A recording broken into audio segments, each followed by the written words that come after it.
Good morning. I am Council Chair Charles Taylor from District 22, and as chairperson of the council, it is my pleasure and honor to declare the 98th Annual Multiple District Convention in session on the 21st day of May. We welcome you, each of you, to our first virtual convention. Hope that you have a most enjoyable experience. I now like to introduce the chairperson for this meeting, District Governor Wayne Benjamin from 22B. Thank you, Council Chair Charles. Please rise as we recognize our International President, Young Yeol Choi, and the Republic of South Korea by playing his national anthem. Afterwards, please remain standing as we recognize the United States of America with the playing of our national anthem by the United States Army Band.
Please remain standing for our Pledge of Allegiance.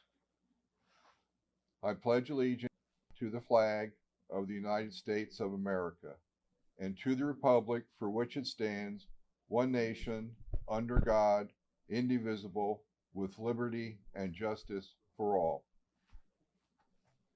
I would like to have us a moment of silence, please, for the ones that we have lost through this past year from our multiple.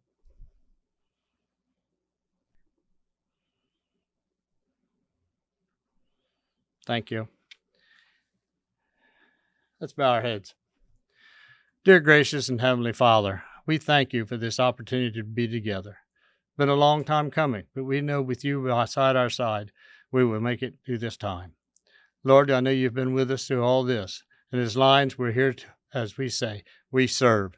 But Lord, I know you will give us the strength to go out in our community and do the work. We thank you for this convention that is coming through, and you know it's virtual. I think it'll be very helpful to our communities and around the world. We ask this in your name. Amen.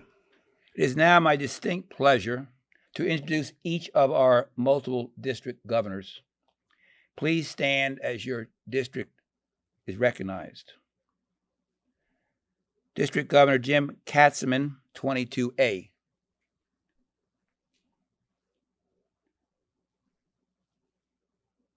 District Governor Wayne Benjamin, 22B. District Governor Ruth Moses, 22C. District Governor Tony Lee, 22D. And District Governor Barbara Brimingen from 22W. The multiple district is pleased to introduce each of our past international officers. As you are introduced, please stand and be recognized. In attendance today are past International Director Richard Liebenow, past International Director Alan Ted River, past International Director Joseph Gaffigan, and our past International President, Clem Kuziak. Our International President sends his greetings to us by video from South Korea. Welcome to the Lions Multiple District 22 Convention. I am so glad to see, even though we have faced many new challenges this past year, we are still connecting with one another. Our mission of service has never been more important than it is today. And I want to commend you all on the incredible work you have accomplished together. I would like to thank my friend, PID Ted Leiber, PID Dick Liebenow, and PID Joe Gaffigan for joining today. Your commitment to Lions is an inspiration to us all. We also welcome delegates from District A, B, C, D, and W. I would also like to recognize this year's district governors for their hard work in planning this incredible event. And to the GLT, GMT, and GST team, thank you for your diligent reporting and dedications. Every time we meet is an opportunity to strengthen our connections, our clubs, and our commitment to service. So celebrate this moment and everything you have achieved this year. You are making a difference in countless lives in your communities. And together, united in kindness and diversity, we can bring harmony to our world. Thank you for your hard work and dedication. As we proceed with the business session, I remind everyone that only delegates can make a motion or second a motion and vote on issues that come before this convention. First of all, we have the Convention Rules Committee. I call to the podium at this time the chair of the Rules Committee, past District Governor Andy DeMario from District 22W.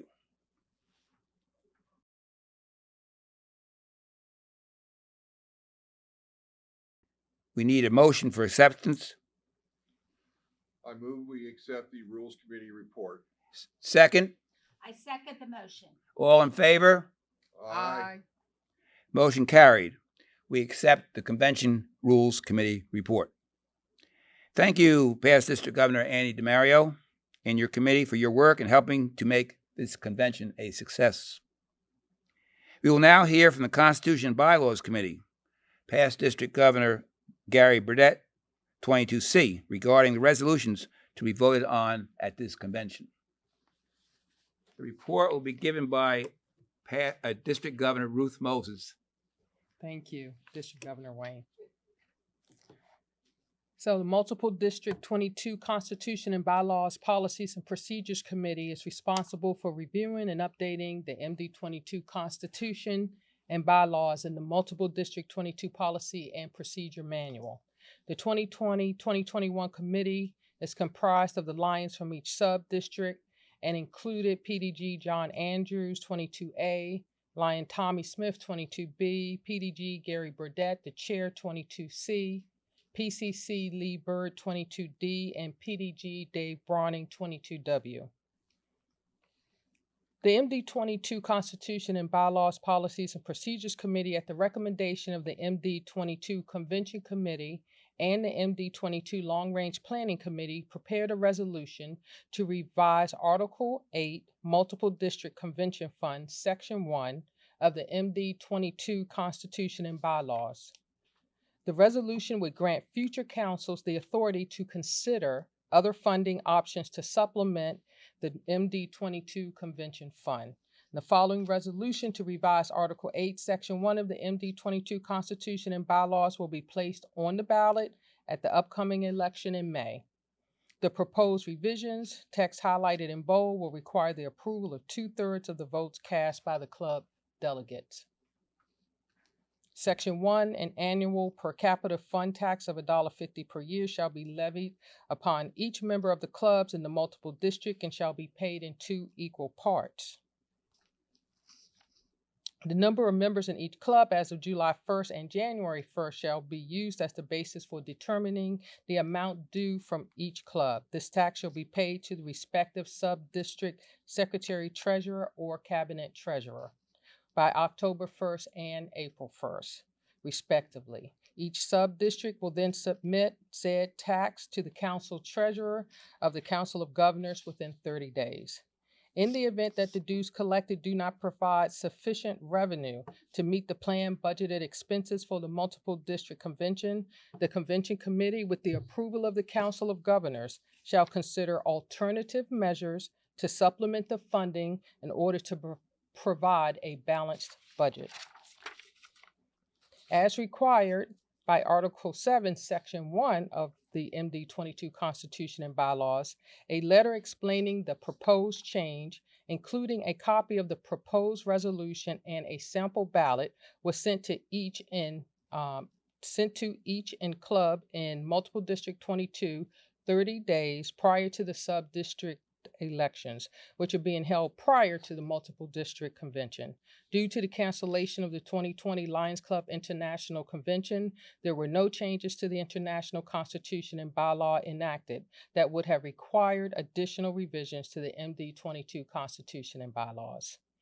The MD22 Constitution and Bylaws, Policies and Procedure Committee, working with the Council of Governors and MD22 committee chairs and coordinators, identified some necessary revisions and additions to the MD22 Policies and Procedures Manual. A summary of the changes are listed in the written report. The first update of the MD22 Policies and Procedures Manual was approved by the Council of Governors at the turnover meeting on August 8, 2020. The second update was approved by the COG at the March 7, 2021 Council meeting. Thank you, respectively submitted by PDG Gary Burdett, the chair of the MD22 Constitution and Bylaws Policy and Procedure Manual Committee. Thank you. Thank you, District Governor Ruth Moses. On behalf of past District Governor Gary Burdett of 22C, excellent report by you and your committee on the bylaws and Constitution.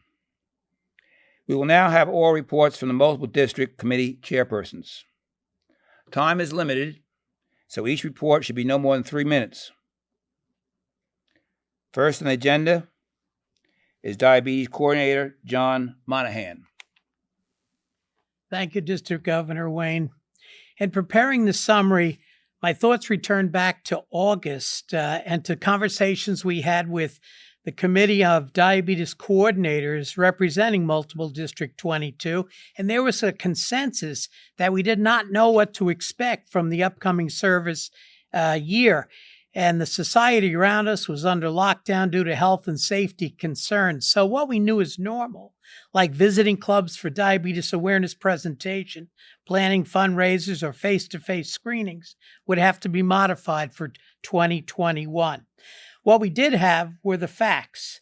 Coordinators knew 422 million people in the world have diabetes, 1.6 million deaths will be attributed to diabetes annually. In the U.S., we have 34.2 million with diabetes, and another 88 million Americans have diabetes, which is really elevated blood sugar levels, and they could be headed towards type 2 diabetes. 84% of them are not even aware. So in this unique year, our plan was to heavily promote awareness of the 60-second diabetes risk test, and also to advise people to see a physician if they took the test themselves. And we would also have articles for them to have towards living towards healthier lifestyle.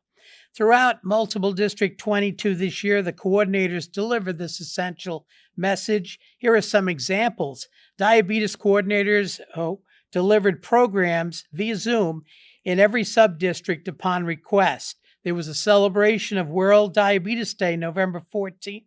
We had strides walks, we had information pamphlets, and other activities virtually. The multiple district councils sponsored 2 Zoom presentations. One was on diabetes awareness and how to involve Lions, and the other one was on diabetes service projects and fundraisers. We had programs on healthy eating, nutrition, physical exercise. We raised funds for Lions Camp Merrick and for scholarships. Unique food drives were organized to ensure that only healthy selected food items were distributed to those in need. Diabetes coordinators continued to partner with school nurses to assist students with diabetes health supplies, and new partnerships with local organizations were established during this pandemic year, while existing collaborations with pharmacists at ADA were enhanced. I'm grateful to the following lines that served this year as coordinators: Lion Mike Robier from 22A, from 22B, Fran Rubino, C, Corneli McElmont, D, Lion Nancy Nutter, and in District 22W, Lion Donna Jackman, and Lion Tom Harney. It's been a privilege to serve this year as multiple district coordinator of diabetes. I'm grateful to the Council of Governors for this special opportunity. Thank you. Thank you. Next on our agenda is the Global Leadership Team from our past Council Chair, John Lawrence. Good afternoon. I'm John Lawrence, past Council Chair and the Global Leadership Team Leader. This year, of course, with all the COVID things going on, we've had to have a lot of virtual training. I'm happy to say that the various districts have all been very involved in keeping the training going for all of their leaders coming up. One thing we had to do this year, we originally had the Regional Leader Lions Leadership Institute was scheduled to happen in June. That's been postponed till next January. One reason we decided not to do that in a virtual setting is that the interaction between the various people taking the institute is probably half of the institute. So we've delayed that one until next January. It'll be held at Washington College, and I encourage certainly everyone to think about attending that. It's been a very great experience for those people who have attended. Another of our duties is the District Governor-elect School. That is underway. We have 12 people enrolled, and we're also including, besides the LCI required information, each of the various committee chairs are going to come on and give a short presentation of how they want to interact with the Council of Governors. Convention seminars, there's several seminars out there. They're being taped. They are taped, and if you go to the proper site, you can see the ones that have already been given. We also have some that are coming up Friday afternoon, particularly with LVRF, LYF, and LoverNet. So please make every effort to attend those. Finally, I know that we're still in the virtual setting in some cases, but don't forget the zone chair training, new officer training is coming up. Some people will do that in person, some will do that on a virtual setting. This is certainly a very important part of what we do as in the Global Leadership Team. Thank you. Thank you, past Council Chair John Lawrence. Next on our agenda is the Global Membership Team District Governor Barbara Brimingen. Good morning, Lions, Lionesses, Leos, and guests. I begin by expressing my thanks and gratitude to the district GMTs, NAMI champions, and GMT teams, our district governors, and global action team, past council chair Mahesh Chitnis, area global action leader and PID Jerome Thompson, global action team. We started this Lions year by learning about and introducing to our districts, clubs, and Lions the best practices from the pilot project year of the North American Membership Initiative, better known as NAMI, and soon to be the Global Membership Approach. NAMI adds additional innovations and toolkits that enable our districts and clubs to advance in areas of creating new clubs, new member growth, caring for and keeping our Lions, and finally, leadership support for those at all levels. Following the NAMI process, we put in the work to form our teams, complete the analysis, create our visions, and finally, the goal statements that gave us the blueprint to build our future, all during the pandemic. Putting these plans into action was exciting and not impossible with the restrictions placed on everyone. Learning how best to communicate with our club members, finding ways to keep clubs engaged and contributing service, and even growing membership were and are possible. For the multiple district, there are a few highlights on membership. One club was reactivated. One club had 100% growth. One district reports a decrease of only 9 Lions so far this year. 37 clubs reported positive growth. 56 clubs report no net loss of members. And 55 clubs report a net loss of only 1 to 3 members so far. As we transition until the next year, remember that we can turn these numbers around by June 30th, that the plans in motion for the coming years are solid and will lead to growth. And we have learned new ways to engage and keep our Lions in the fold. Respectfully submitted, past District Governor Steven Finger. Thank you, District Governor Barbara Brimingen. We'll now hear from our Global Service Team Chair, past Council Secretary Susan Cox. Good morning, Lions, Lioness, Leos, and guests. It is my pleasure to join you today to share the good news of our district. I'm going to speak about our service activities and the way that our Lions have responded in a most difficult time. We have, as of this morning, provided 409,344 individuals with service. We have, as Lions in the multiple district, completed 3,915 service projects during this challenging time. We have completed 69,276 hours of service.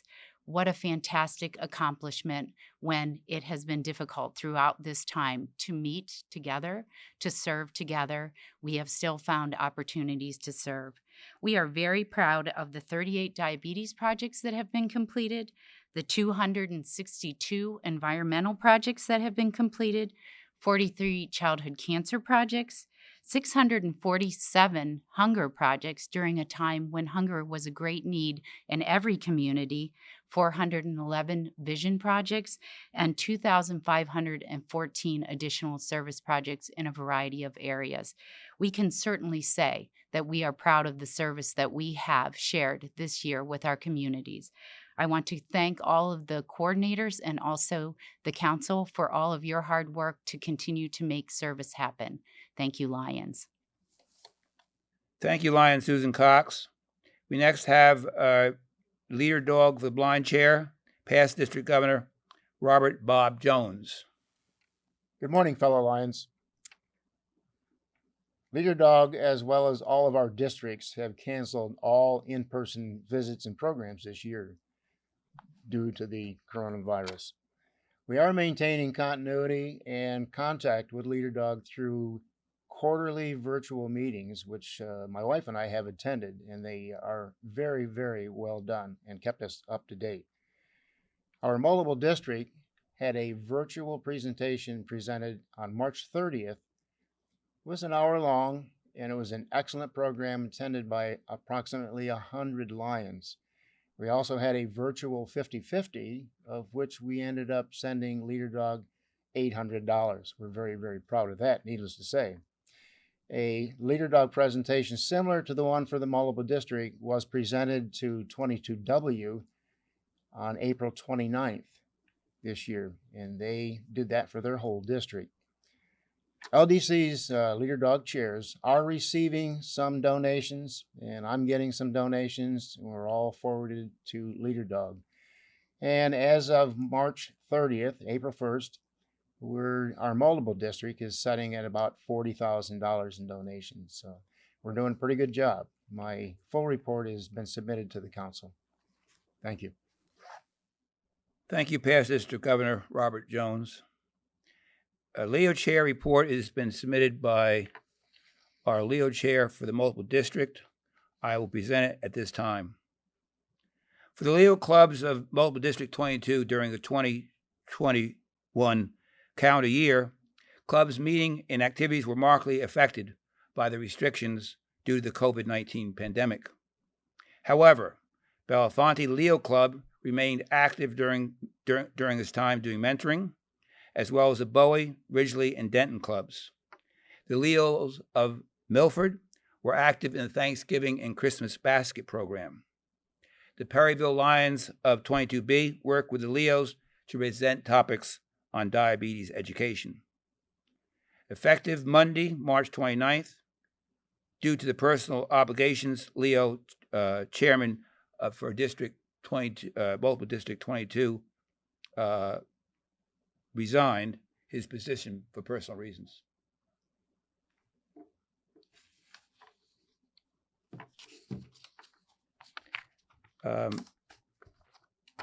Lion Club International Foundation,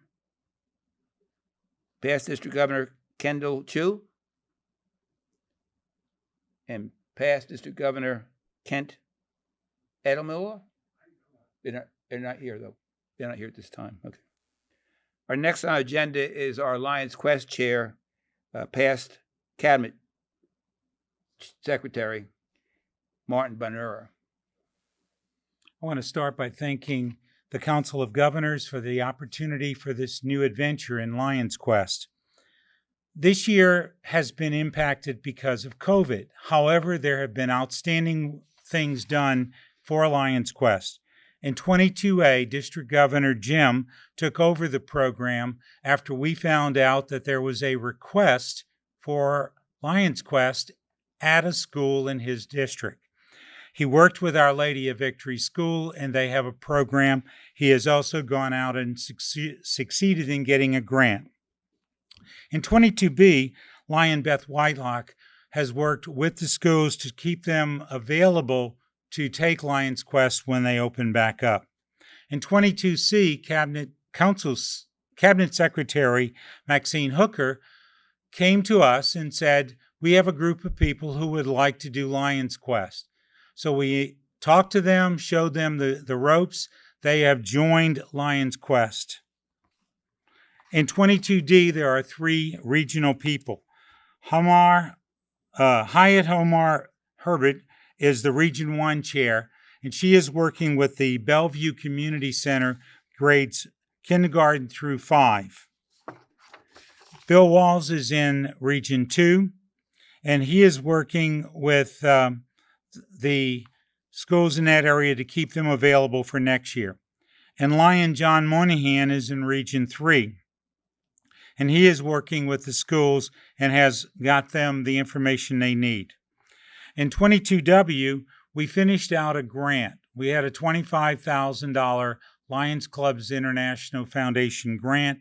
We were able to use that grant to provide materials for a school, and we're positioning ourselves to expand next year.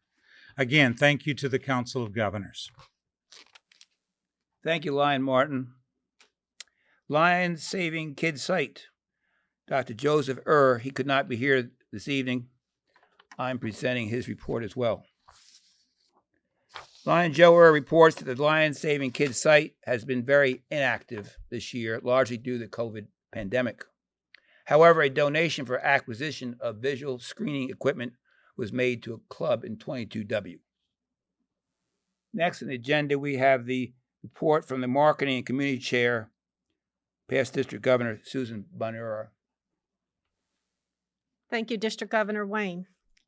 During this Lions year, district newsletter editors and district marketing and communications chairs received emails from me, the multiple district coordinator, with information to share with their respective districts, including Lions International's Marketing Communications Guide, the new Lions Press Center, the association's online newsroom designed for both clubs and journalists, which provides the tools needed to promote clubs, including customizable press releases, media kits, photos, news, and more.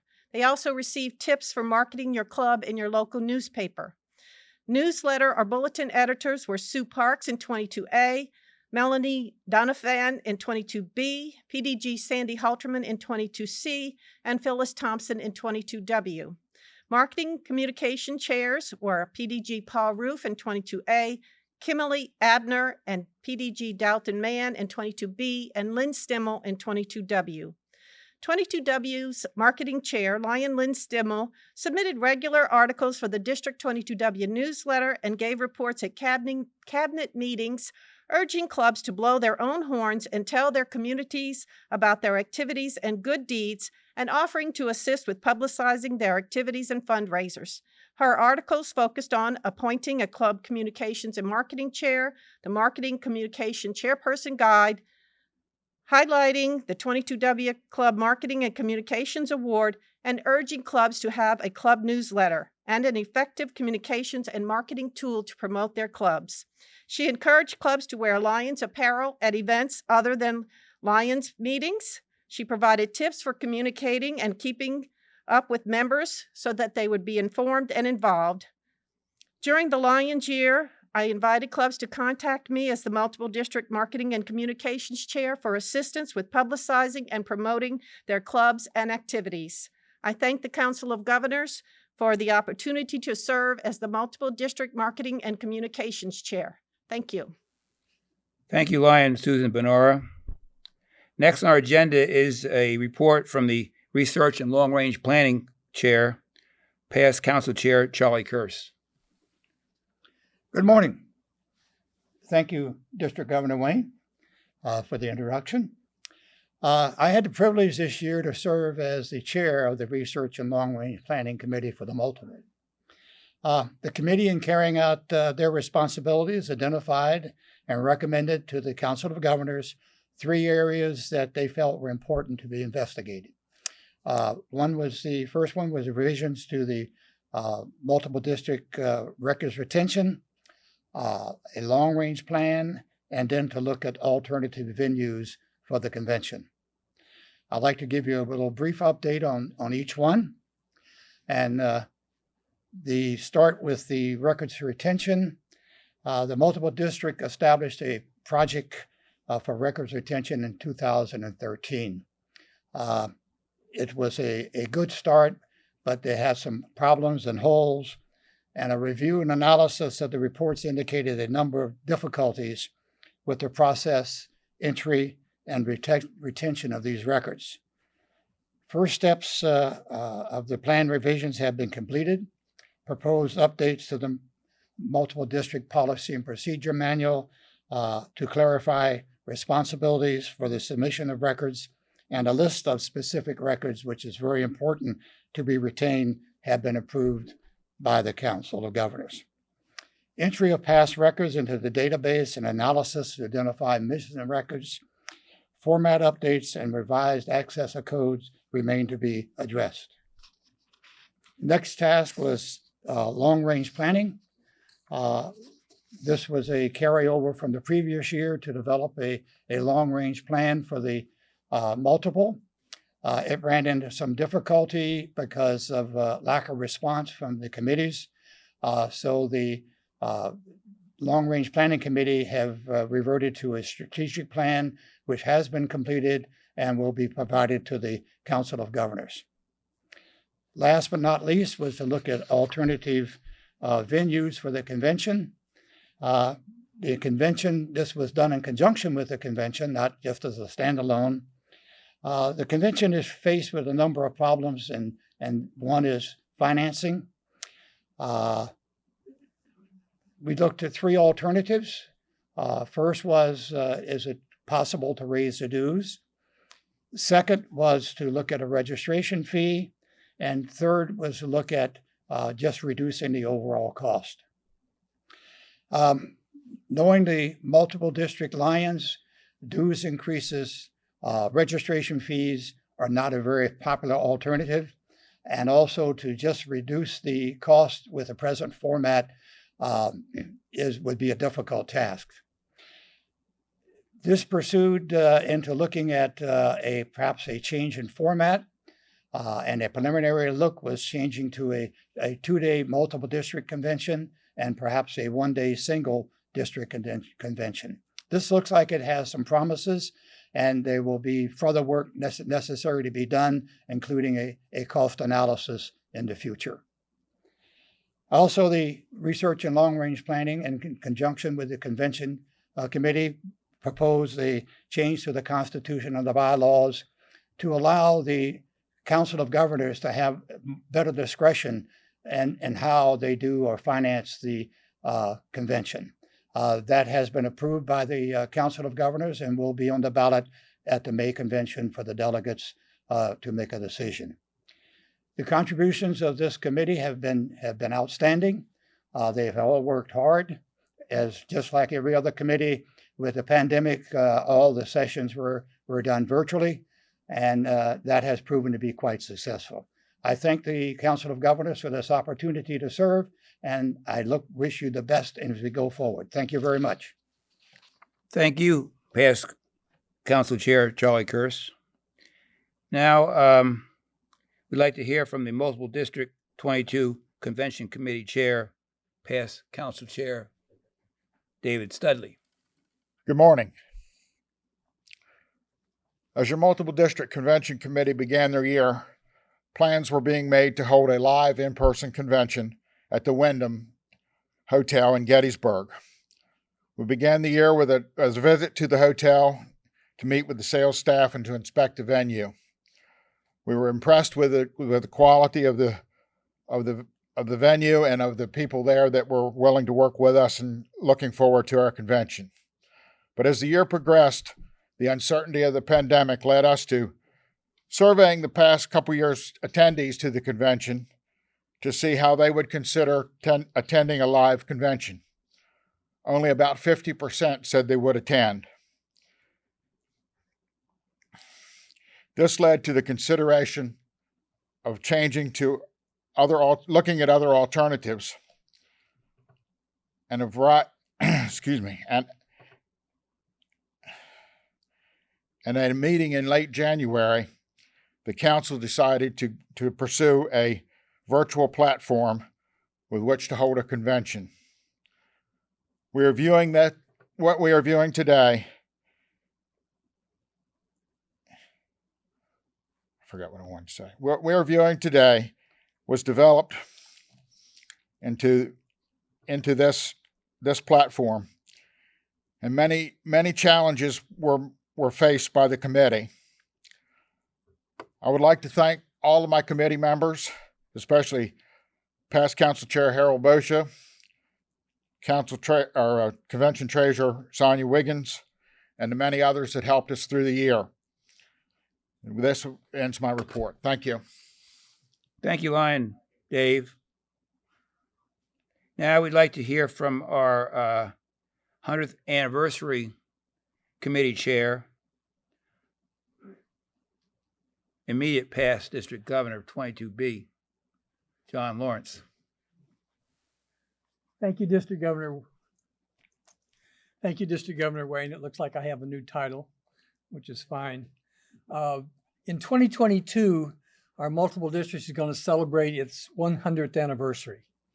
So we've been here for almost 100 years right now. It's been 99 to date. And we want to have a great celebration. We're going to celebrate August 12th to 13th of 2022. It's going to be at Hunt Valley, in Hunt Valley, Maryland, at the Delta Hotel, where this is being filmed, actually.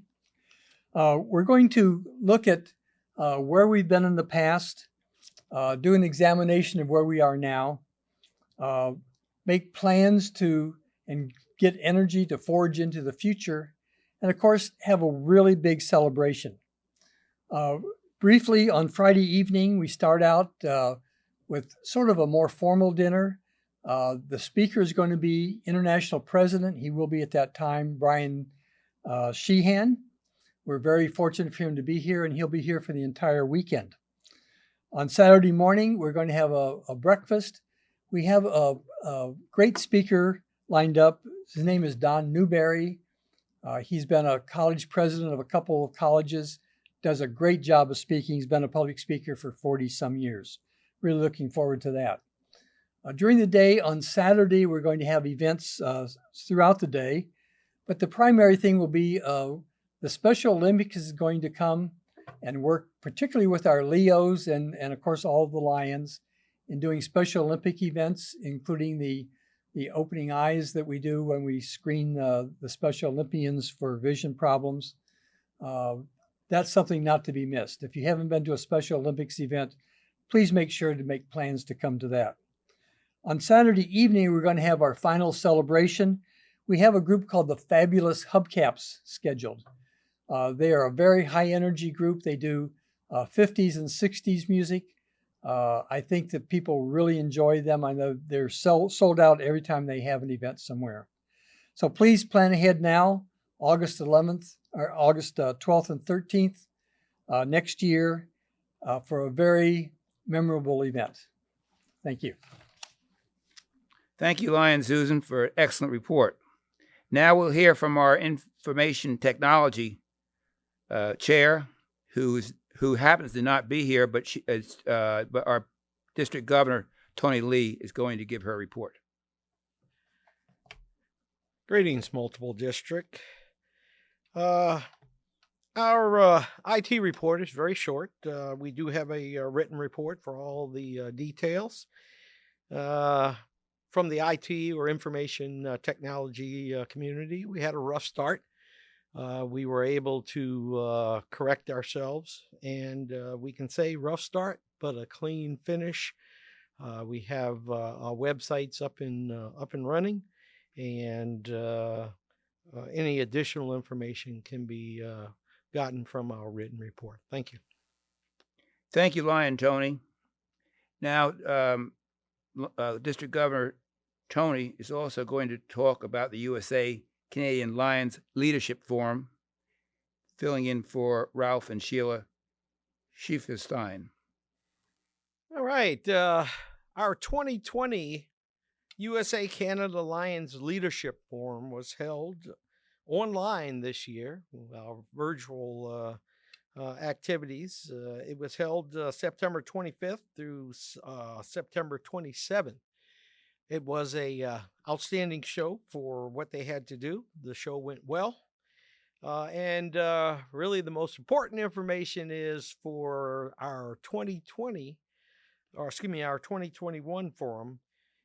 This year, coming up, will be held in Des Moines, Iowa, and registration is now open. It will run from Thursday, September 9th to Saturday, September 11th. Information and registration link can be found at thelionsforum.org. As of April 11th, there were 829 Lions registered.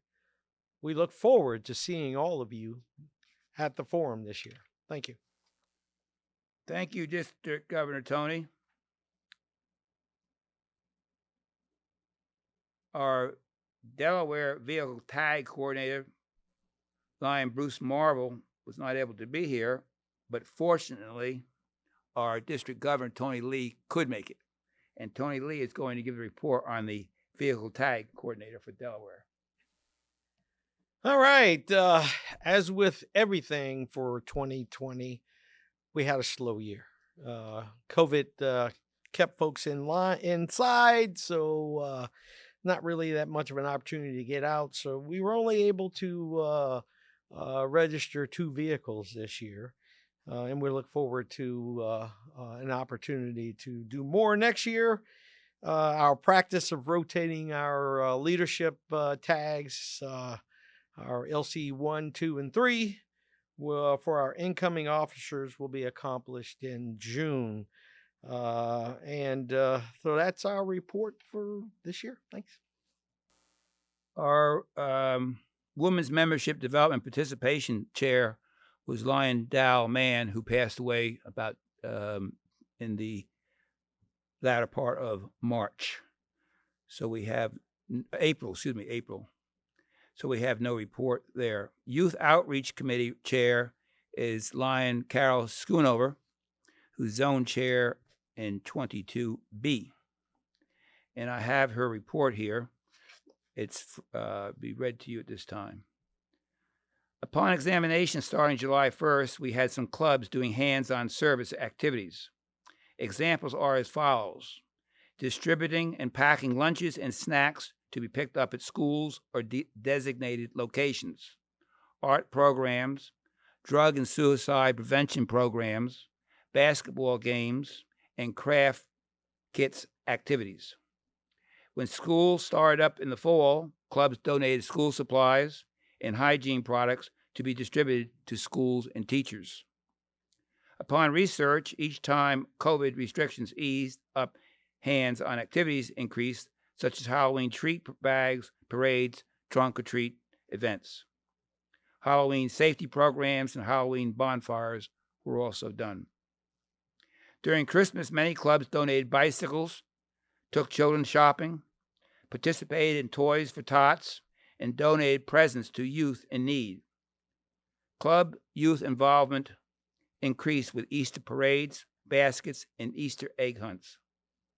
I am seeing more clubs participating hands-on with events such as tailgate tutoring, working with scouts on projects, environmental cleanup, music and band tutoring, bicycle safety programs, self-esteem classes, and sports programs. Clubs have donated funds for youth to have tablets and internet for school and continue to assist with lunches and backpack programs. I am happy to say, as restrictions were eased up, we have more clubs participating and more youth being served by Lions. Submitted by Lion Carol Schoonover.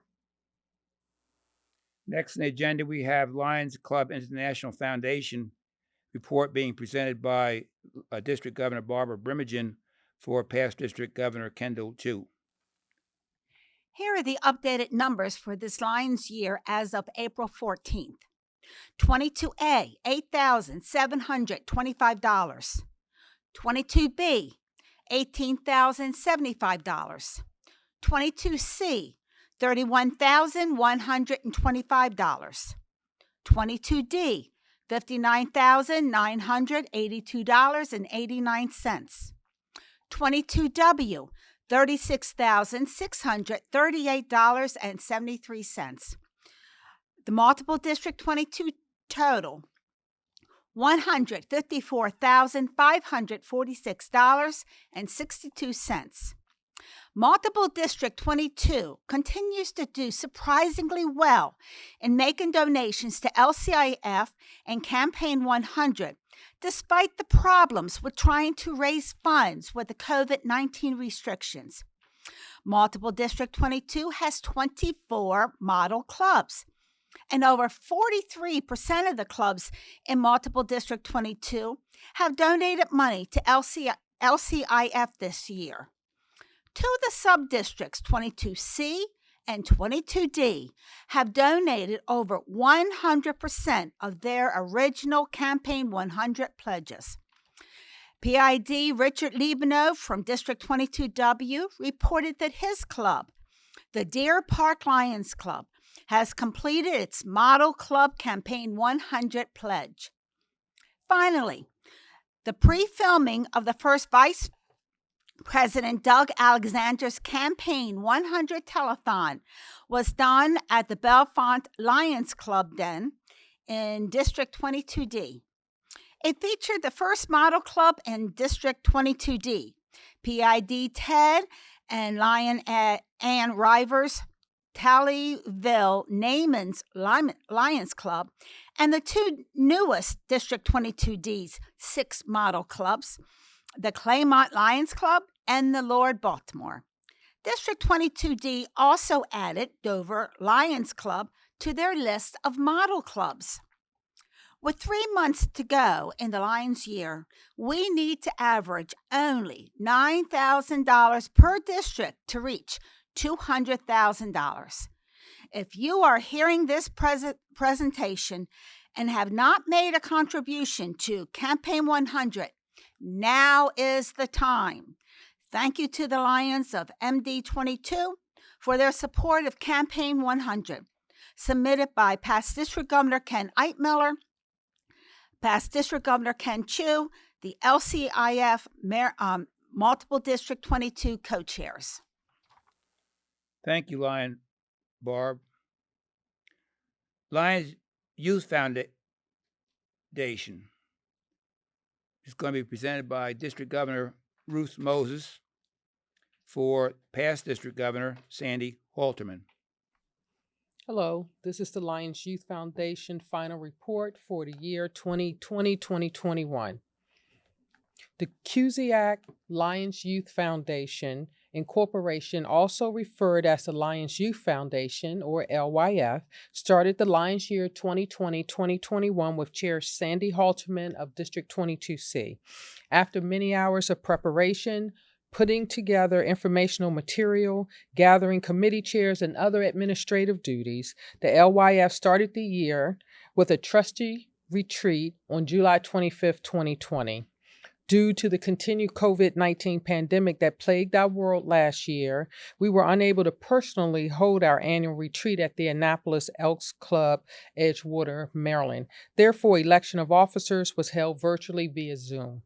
The retreat meeting was well attended by our trustees, appointees, district governors, vice district governors, and advisors. This training retreat was for all trustees, new 3-year trustees, appointees, current district governors, first and second vice district governors, and advisors.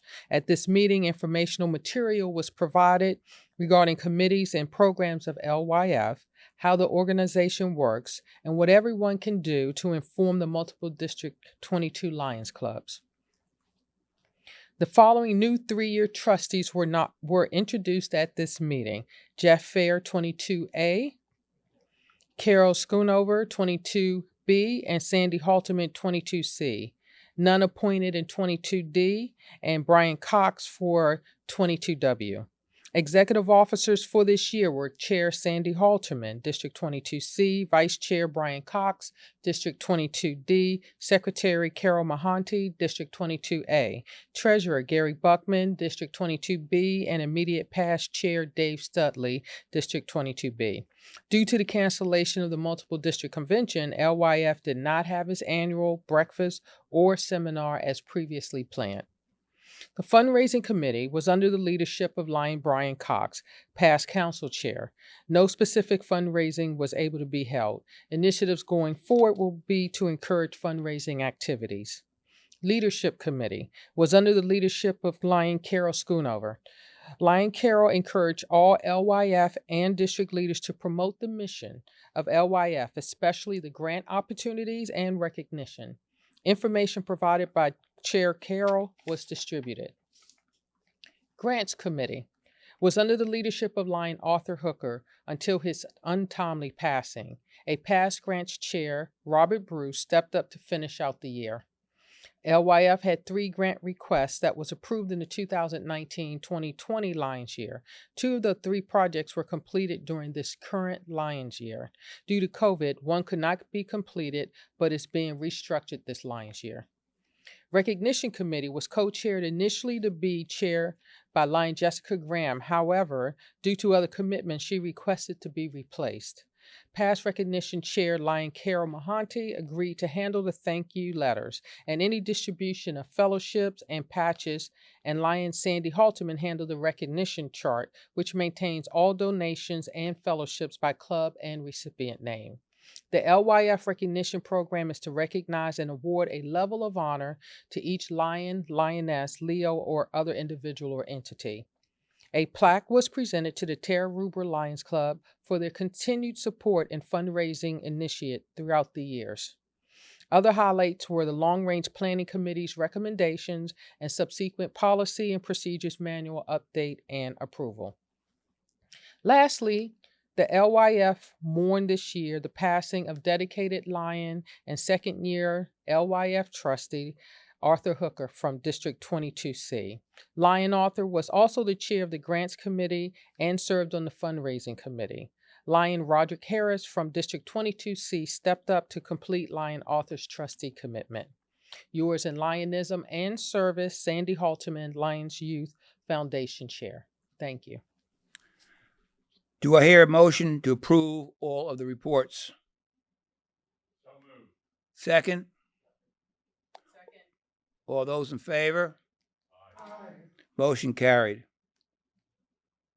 At this time, we will recess for lunch.